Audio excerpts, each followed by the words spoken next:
En principio, sí, yo voy a hablar un poco del tratamiento sistémico, el tratamiento un poco complementario a todo lo que hemos hablado hasta ahora.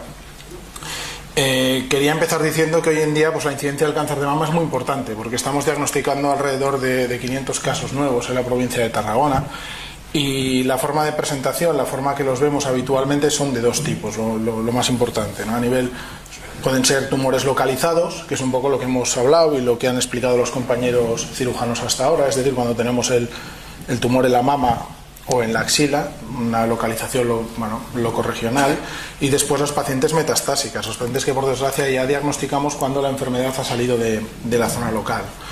El tratamiento sistémico o el tratamiento complementario se basa en intentar mejorar los tratamientos que se han hecho hasta ese momento, sobre todo en las pacientes localizadas. No todas las pacientes tienen que hacer tratamiento de quimioterapia, dependerá siempre de los factores pronósticos que encontremos, pero tenemos dos tipos habitualmente de hacer este tratamiento, que sería el tratamiento adyuvante, que es el tratamiento después de la cirugía. En los tumores que vemos que tienen peor pronóstico, haríamos un tratamiento adyuvante, y después el tratamiento neoadyuvante, que sería antes de la cirugía. Esto nos servirá para intentar reducir el tumor, para intentar mejorar los resultados estéticos e intentar convertir mastectomías en tumorectomías, intentar hacer más tratamiento conservador. Y además también nos sirve como un test de quimioterapia, de ver si este tumor responde al tratamiento médico, ¿no? Un poco lo que comentaba el doctor Masanti antes del cuchillo y del fuego, decía a ver si funciona el tratamiento médico. En este caso, ya decía, las pacientes que no funcionan el tratamiento médico son las que peor pronóstico pueden tener, ¿no? La neoadyuvancia nos está hablando de esto. Las pacientes que vemos que hacen una buena respuesta a la quimioterapia, aunque todavía las operamos y les damos radioterapia, pero vemos que son las pacientes con mejor pronóstico.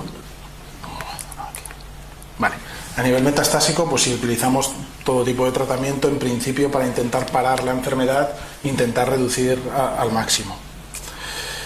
Os he puesto esto es una gráfica clásica en la que hablamos un poquito del beneficio de la quimioterapia. Si veis lo que sería el azul, sería el pronóstico de las pacientes, digamos, como pues de las pacientes, el número de pacientes que podríamos curar, ¿no? Que en este caso, si no hacemos tratamiento adyuvante sería menos. Lo que quería enseñaros aquí es que haciendo un tratamiento adyuvante conseguimos mejorar la supervivencia de estas pacientes, y además está comparado un poco con el screening, ¿no? Si el screening también, lo que hemos hablado hasta ahora, de hacer la mamografía, el diagnóstico precoz, sabemos que aumenta la supervivencia, ¿no? Los dos juntos sería un poco lo que más nos aumentaría la supervivencia.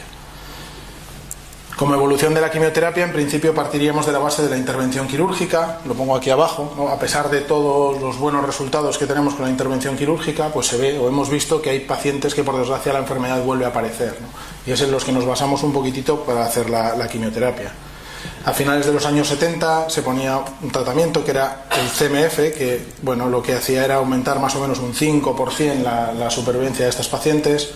A partir de los años 80 empezamos con nuevos fármacos, el FAC, el FEC, son diferentes tipos, diferentes esquemas de quimioterapia que nos hacían aumentar un poquito más, otro 5 o 10% probablemente, y llegamos a los años 90 en los que utilizamos, que es la quimioterapia que más o menos utilizamos ahora, que es el TAC, las antraciclinas, los taxanos, que son los fármacos que más beneficio nos dan en estas pacientes después de operar. En las pacientes metastásicas os quería poner una comparación un poquito de la situación que teníamos en los años 90 y de la situación que tenemos en el año 2010 más o menos, ¿no? Sabemos que tanto la hormonoterapia como la quimioterapia son tratamientos activos para estas pacientes, y vemos que en los años 90 a la hora del diagnóstico siempre diagnosticábamos a los pacientes un poco más tarde, y por eso teníamos un 15% de pacientes que diagnosticábamos ya en la fase metastásica. Sin embargo, hoy en día estamos hablando de un 5%, son pocas las pacientes que por suerte diagnosticamos en esta fase.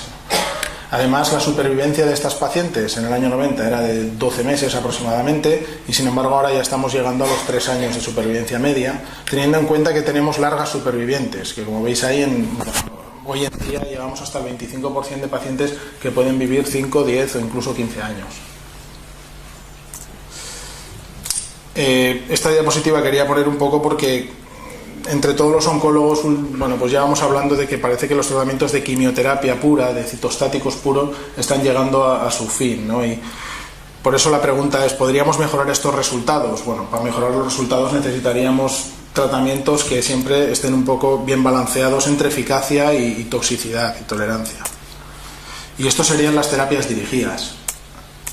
Para conseguir estas terapias dirigidas, un poco lo que necesitaríamos sería mejorar nuestro diagnóstico. La terapia dirigida sería intentar individualizar el tratamiento para cada paciente, y diría más, para cada tipo de tumor, ¿vale?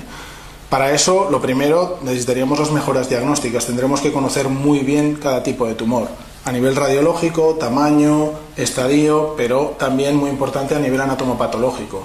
Lo que decimos muchas veces a los pacientes, el cáncer de mama es el nombre, ¿no? Pero después deberíamos de saber sus apellidos, sus características, para poder con cada característica intentar poner el mejor tratamiento para esa característica. Esto es lo que sería un tratamiento individualizado o una terapia dirigida.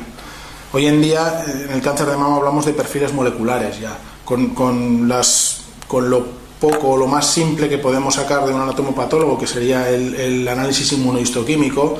Pues igual habéis oído hablar ya, receptores hormonales, el HER2, nos podrían clasificar a los pacientes en 4 grandes grupos que ya a nosotros nos ayudan a poder tomar decisiones a nivel de tratamientos. Ya estaríamos individualizando a estos tumores, individualizando a estas pacientes. Bueno, ya hay datos de que según los perfiles moleculares que tengamos, el pronóstico de las pacientes pueden ser mejores, ¿no? Y así las pacientes con receptores hormonales positivos, HER2 negativos, serían mejor pronóstico que las pacientes que tengan un HER2 positivo. Bueno, ya son un poco las características inmunohistoquímicas de cada tumor.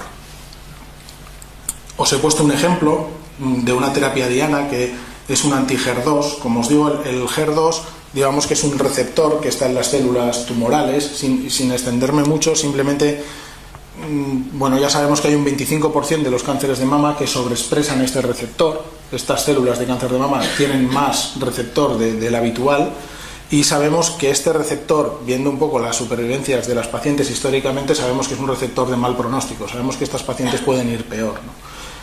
Se ha conseguido encontrar un antídoto para esto, que sería el Herceptin, que es una terapia diana que lo que haría sería unirse a estos receptores, y conseguiríamos, de hecho lo que se consigue, los resultados que se consiguen es quitar disminuir el 50% incluso en las recidivas, el 50% en que vuelva a aparecer esta enfermedad. Lo que conseguiríamos, digamos, sería quitar este nombre de peor pronóstico a las pacientes HER2 positivas, simplemente con un antídoto, ¿no? Lo que sería una terapia diana como tal.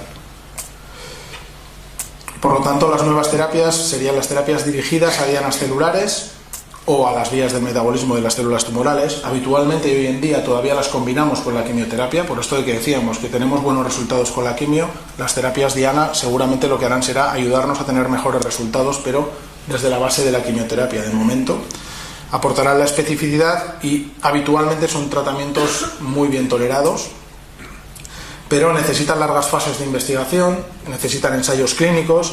Os he puesto un mejunje aquí de una célula tumoral para que veáis todas las vías de señalización que hay, realmente lo que serían dianas celulares, ¿no? Posibilidades de tratamientos diferentes, ¿no? Que hoy en día todavía pues estamos en pañales en todo esto. Y aquí os he puesto una diapositiva para que veáis los tratamientos que hoy en día todavía están en ensayos clínicos. Algunos ya están en ensayos avanzados, otros son ensayos muy iniciales, pero la importancia de estos tratamientos es que necesitan mucho estudio y necesitan mucho ensayo clínico.